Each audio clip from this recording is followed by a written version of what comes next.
ये हमारे पास Taylor software और ये सारा उसका डैशबोर्ड आपके सामने है। डैशबोर्ड की तरफ जाने से पहले डैशबोर्ड पर काफ़ी सारी चीज़ें हैं, लेकिन इस पर जाने से पहले हम इस तरफ आते हैं। लेफ़्ट साइड पे डैशबोर्ड के नीचे कस्टमर का ऑप्शन है। कस्टमर के ऑप्शन पर क्लिक करने के बाद नीचे की तरफ खुलता है तो 3 ऑप्शंस और आ जाते हैं, जिसमें ऐड कस्टमर, यानी अगर आप कोई नया कस्टमर है जो आपके पास कपड़े लेकर आए तो उसकी इन्फॉर्मेशन, जिसमें उसका नाम, उसका मोबाइल नंबर, उसका ओल्ड कोड, अगर वो ऑलरेडी आपसे पहले कभी कपड़े सिलाई करवा चुका है तो वो कोड भी जो है आप यहाँ पे डालेंगे तो उसका सारे डिटेल आपके पास, उसका साइज सब कुछ आ जाएगा।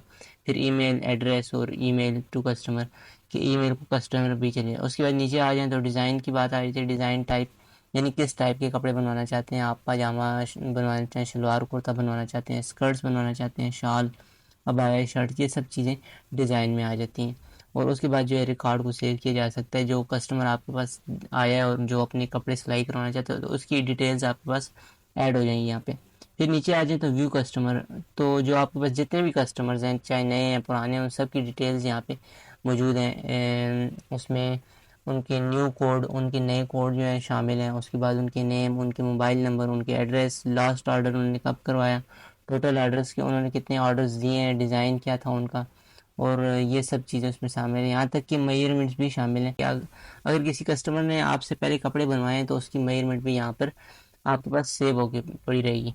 तो ये सब उन कस्टमर्स के नाम और फिर उनके डिज़ाइंस और उनके साइज़, उनके मोबाइल नंबर, ये सब चीज़ें गिवन है। तो उसके बाद कस्टमर में नीचे तीसरा ऑप्शन आता है आपके पास, टेक न्यू ऑर्डर, कि आपने जब आपके पास कोई नया कस्टमर आया तो उसके न्यू ऑर्डर लेने का क्या तरीका है। तो जब भी नया ऑर्डर लिया जाएगा किसी कस्टमर से तो क्या होगा कि उसका ओल्ड कोड, उसका न्यू कोड, उसका डिज़ाइन, उसका मोबाइल नंबर, एड्रेस और ये सब चीज़ें उसमें ली जाएंगी और मेजरमेंट्स भी उसमें शामिल होंगी।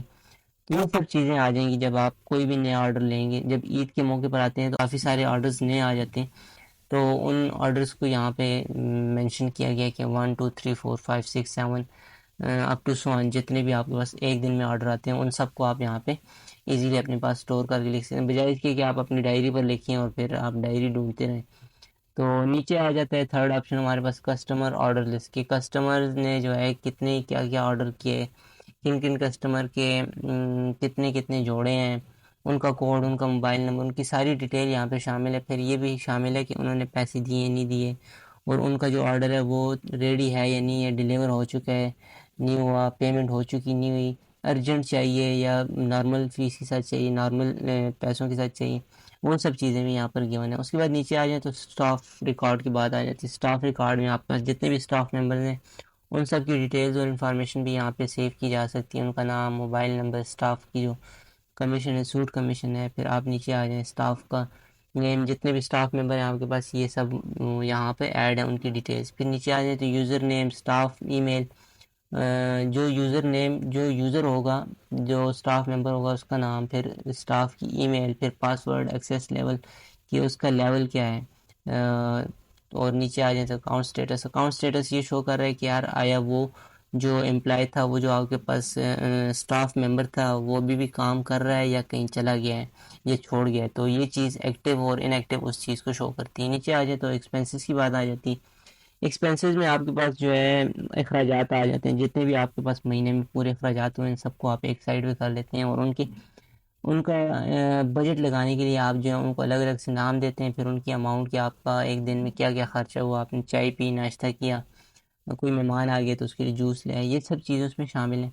या फिर एक्सपेंस नेम, अमाउंट, कंटेंट, उसका कंटेंट क्या था, फिर डेट क्या थी, और रसीद, रिसिप्ट की बात भी की गई कि रसीद जो है आप शो करना चाहें। तो नीचे आ जाए स्टेटस क्या है कि पेड है नहीं पेड, जो आपने एक्सपेंसेस दिए हैं, कोई मेहमान है उसके लिए आप जूस लाएँ तो उसके पैसे आपने दिए या नहीं दिए, ये सब चीज़ें उसमें शामिल हैं।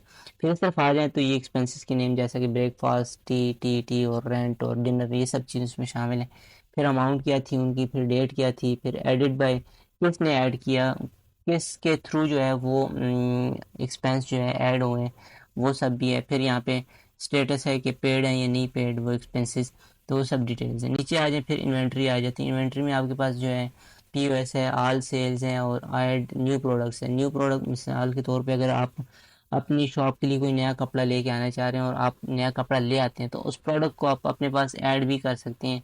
लेट्स सपोज कर कोई आपके पास आता है और कहता है कि बस मुझे अपने कपड़े सिलाई करवाने हैं, कपड़ा उसके पास नहीं है, तो आप उसको कपड़ा भी दे सकते हैं कि यार हमारे पास ये कपड़ा है और उसकी प्रोडक्ट जो है ये नाम है उसका, प्रोडक्ट ये है और वो इस टाइप की है और क्वांटिटी, तो वो सब चीज़ें भी यहाँ पर ऐड की जा सकती हैं। तो उसके बाद नीचे आ जाएँ हमारे पास, तो ऐड न्यू प्रोडक्ट।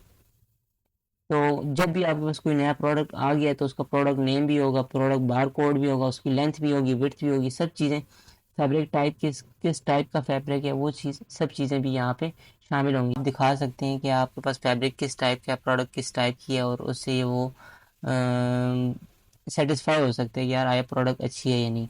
फिर नीचे आ गए रिपोर्ट, सेटिंग और लॉग आउट। लेट्स सपोज अगर आप शॉप बंद करके जा रहे हैं तो आप लॉग आउट के ऑप्शन पर क्लिक करके सॉफ्टवेयर को बंद कर भी सकते हैं, सॉफ्टवेयर से आप निकल भी सकते हैं और सिस्टम तो वैसे भी ऑफ करना होता है तो लॉग आउट भी किया जा सकता है। उसके बाद डैशबोर्ड पे आ जाते हैं। डैशबोर्ड पे सारी चीज़ें आपके पास सामने शामिल हैं, जितनी भी यहाँ पे लेफ्ट साइड पे बार में जितनी भी चीज़ें मौजूद हैं वो आपके पास डैशबोर्ड में बिल्कुल क्लियरली शो हो रही हैं। जैसा कि ऑर्डर्स टेकन टुडे, आज के दिन आपने कितने ऑर्डर्स लिए हैं, फिर मंथली ऑर्डर्स, मंथली महीने में आपके पास कितने ऑर्डर्स आए हैं, फिर टोटल कस्टमर्स कितने हैं आपके पास और जो इनकम थी वो कितनी है, उस टोटल अमाउंट जो इनकम थी वो यहाँ पे AED यानी दिरहम में लिखी हुई है, पाकिस्तानी होगी तो रुपीज़ में होगी, तो वो सब चीज़ें एडजस्ट हो सकती हैं। फिर नीचे आ जाए, ईयरली सेल की बात आती है कि साल में आपकी कितनी सेल हुई। फिर इधर राइट साइड पे ऑरेंज ब्लॉक में शो हो रहा है आपके पास मंथली पेड कस्टमर, कि आपके पास मंथली कितने पेड कस्टमर्स मौजूद हैं। फिर नीचे आ जाए तो डिस्काउंट की बात आ जाती है कि कितना आपने डिस्काउंट दिया, फिर पार्शियल अमाउंट है, फिर नीचे total amount paid by unpaid, कि पेड कितनी और अनपेड कितनी है, तो ये सारी डिटेल्स उनकी यहाँ पे मौजूद हैं। जैसा कि स्टाफ पेड अमाउंट जो है वो AD है, अनपेड जो है 680 है और जो स्टाफ टोटल अमाउंट है वो 680 है। तो ये सारी डिटेल्स यहाँ पे गिवन है आपके पास। तो नीचे आ जाएँ आपके पास तो पूरा एक पैनल खुल जाता है जिसमें आपके पास जो है अपकमिंग डिलीवरीज,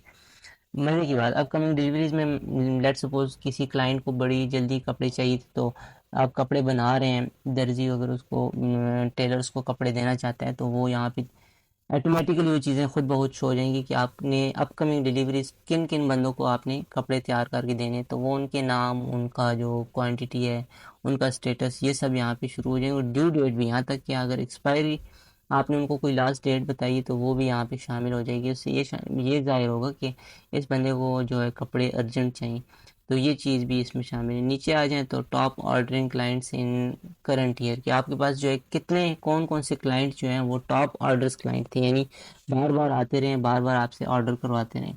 तो उसमें फिर ये एक ब्लॉक जो है, ऑरेंज ब्लॉक जो है आपको शो हो रहा है, फिर ब्लू ब्लॉक शो हो रहा है, फिर ऑरेंज ब्लॉक फिर शो हो रहा है, फिर एक साइड पे पिंक ब्लॉक शो हो रहा है और लाइट ब्लू कलर। तो ये सब चीज़ें बता रही हैं कि आपके पास कितने जो है टॉप ऑर्डरिंग क्लाइंट्स हैं, उन सब का ग्राफ यहाँ पे बना हुआ है। जितने ज़्यादा टॉप ऑर्डरिंग क्लाइंट्स होंगे उतना ये ग्राफ जो है छोटा होता जाएगा और हर बंदे की जो ग्राफ के हिसाब से वो स्टेटिस्टिक्स बताता जाएगा। तो ये था एक छोटा सा डेमो फॉर टेलर्स सॉफ्टवेयर।